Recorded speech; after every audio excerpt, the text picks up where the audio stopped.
Thank you for joining me here on the last segment of today's show, just to briefly go over some more injury updates to some of the most important players on some of their respected teams. There has been a couple knocks, a couple of just mishaps in uh, training camp and in practice, and how it could be influential going forward for a lot of these players, obviously, because we are going to be talking about Saquon, Deshaun Watson, Penei Sewell, and Christian McCaffrey, and giving an update on how they're doing with each of their injuries that they have sort of picked up here over the last few days.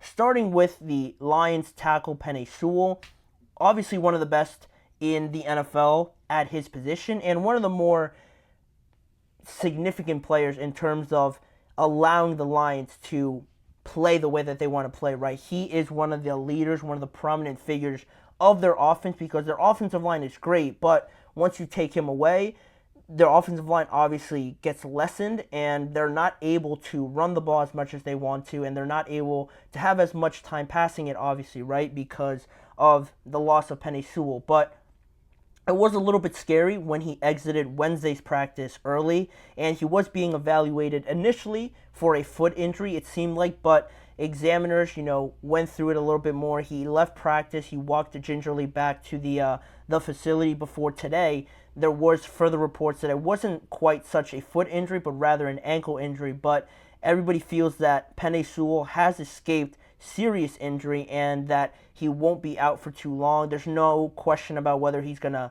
play the first week. It wasn't that severe. He should be out there in their week one matchup against the Los Angeles Rams. So they sort of missed the bullet there, but it was going to be a huge blow. And obviously with them having to deal with other injuries to like Jahmyr Gibbs, Terrion Arnold, Rakestraw as well, two defensive backs, dealing with injuries. It was going to be huge if on top of that you lost Penei Sewell, but it should be all good. It doesn't seem to be too serious. The Lions tackle Penei Sewell should be good to go by week one. And then moving on to one of the bigger ones, obviously being Deshaun Watson. He just got cleared for full contact no more than 2.5 weeks ago. So that's obviously great for the Cleveland Browns because we've been on here talking about the pressure, just the expectations with this team, obviously, right? Because you have Deshaun Watson. He is going to be that quarterback, and a lot of their success is going to be on him, right? Obviously, with how he performs and just how he influences because he's been here for 2 years. But on top of it all, the performances just haven't been there, and it's odd because they made it to the playoffs, but that was off of the back of Joe Flacco, who just came in off of his couch and brought this team to their full potential and how great they can be. So Deshaun obviously wants to be that quarterback. The Browns need him to be with the money that they ended up giving him. A lot of guaranteed money, the most guaranteed money ever for a contract for a quarterback in NFL history. But he is still having a little bit of difficulty, it seems, with that shoulder. That's what kept him out of a lot of the games last year, and it had to do with the game planning around the preseason now this year because he was expected to play some of the Cleveland Browns' final preseason game, but he was held out of practice yesterday because of that sore shoulder, and it sort of complicates his status going forward because now that he is feeling a little soreness, obviously a major injury, so you don't want to rush him back by any means. I'm almost certain he practiced today, so that's a good sign, but his status for week 3 will be interesting because now you're dealing with a good amount of factors, right? Because if you don't play him, it's probably the best decision because you don't want to injure him, you don't want to hurt him at all throughout the preseason, and now you're wondering if he's going to be there for the start of the year. That's the last thing you want, right? But if you don't play him, he's obviously going to make it to the regular season, but do you want his first hit to be in a regular season game where he hasn't been touched for however many months it has been since he hasn't played, and the first hit he's going to take officially it's going to be in a regular season game where they play the Dallas Cowboys? Could you imagine how your heart would drop if Micah Parsons sacked him and he just struggled with that shoulder?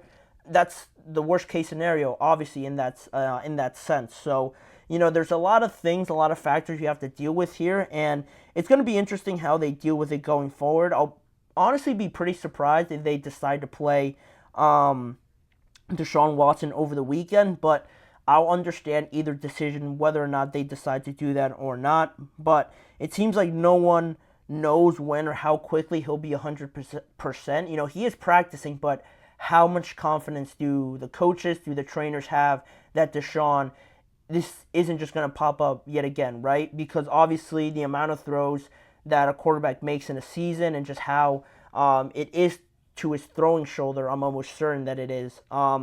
It could pop up yet again, or if he takes a wrong hit, could he be injured again? All those things are worries, but it is just coming to that point where you need to see something from Deshaun Watson. So it'll be something to monitor. Certainly, if he practices, that's great, but how quickly can he be 100% and how much pain is he able to withstand to that shoulder, right? Going forward, that'll be something to watch. But moving on to somebody else, Saquon Barkley, the second to last player I wanted to mention here, because there was a bit of a scare with Saquon on Tuesday when he was held out of a portion of practice because of a hip and a lower back issue, but he didn't participate in the team drills on Wednesday, but he did participate in other portions of it. So seeing how Saquon is doing with the Eagles, obviously, and how big his acquisition was this offseason, you don't want to risk anything too much with that being the case. So, reports later clarified that he is being held out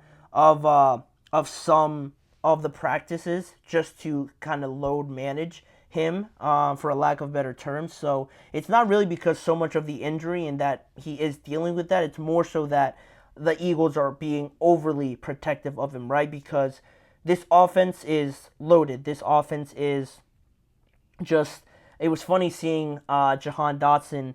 He posted something to Twitter, I think in March, and it was a lineup of all the Eagles players, Saquon, Jalen, A.J. Brown, Devontae Smith, and Dallas Goedert, and he said, the caption was, whose Madden Ultimate Team is this, right? And Saquon's obviously going to be a big part of that. While they're already stacked, Saquon is a huge portion of it. Don't get that twisted or anything like that. He's going to be a big portion of it, and it's funny also that Jahan Dotson ended up being traded there, so all those players, while they might seem overloaded, they all have a specific role to play, and they're all going to be huge going into this season as well. But Saquon, nothing really to worry about there in terms of injuries, just because he should be fine. They're just really monitoring how much they want to deploy him out there in practices and in the preseason as well. But sticking with the running backs, the last player just to mention on today's show is Christian McCaffrey, because he has been continuing to work through his calf strain that he suffered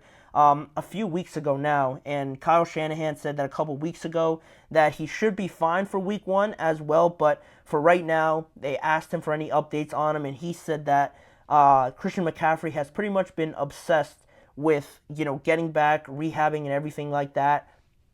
He's not going to play in their final preseason game, along with a lot of the other starters that should be out there, like Brock Purdy. I'm sure Kittle will be out there. Debo probably will be as well. He's not going to be in that group, obviously, but the biggest thing with McCaffrey is just getting him healthy for the start of the regular season, especially because that calf strain was something that was bothering him towards the end of last year. And, he played in the postseason and everything like that. He played in the Super Bowl, but you don't want this to just be a consistent thing that you have to worry about. So making sure you're overly protective, making sure he's out there for the start of the regular season will be huge. He believes that Christian McCaffrey will be able to come back pretty fast from this, just the way that he is rehabbing from it. So, you're fortunate to have that last game of the regular season be on that Monday, giving you a little bit extra time to get Christian McCaffrey healthy, which should be, again, nothing to really worry about at the end of the day. But, he hasn't been practicing, dealing with that.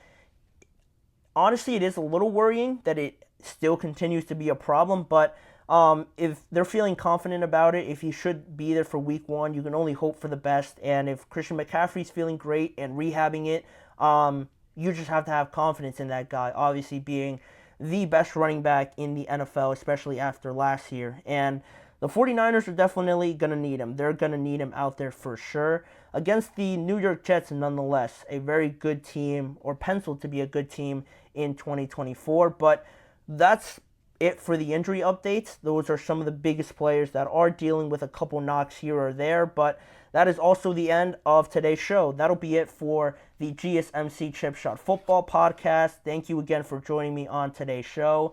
Please remember to like, follow, and subscribe, as well as following the network on all forms of social media. And if you want to catch more of this show, check out both YouTube channels, the Podcast Network channel and the Sports Network channel as well, to catch a lot of different ways to enjoy a lot of the NFL content on both of those channels around, again, this show. And lastly, tune in every weekday at 6:30 p.m. Eastern Time for more NFL content and just conversations, headlines around this league with me, Manny Maradiaga, as your host. Thanking you again for joining me, and I hope to see you guys back here with me again to close out this week tomorrow.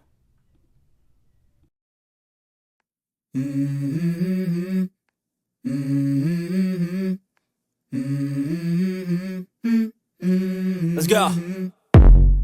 I wake up to a little bit of drool on my pillow, feel like it's gonna be a bad day. Yeah, I'm tired of shit, and the coffee ain't hit yet, damn, ain't that great. I don't wanna go to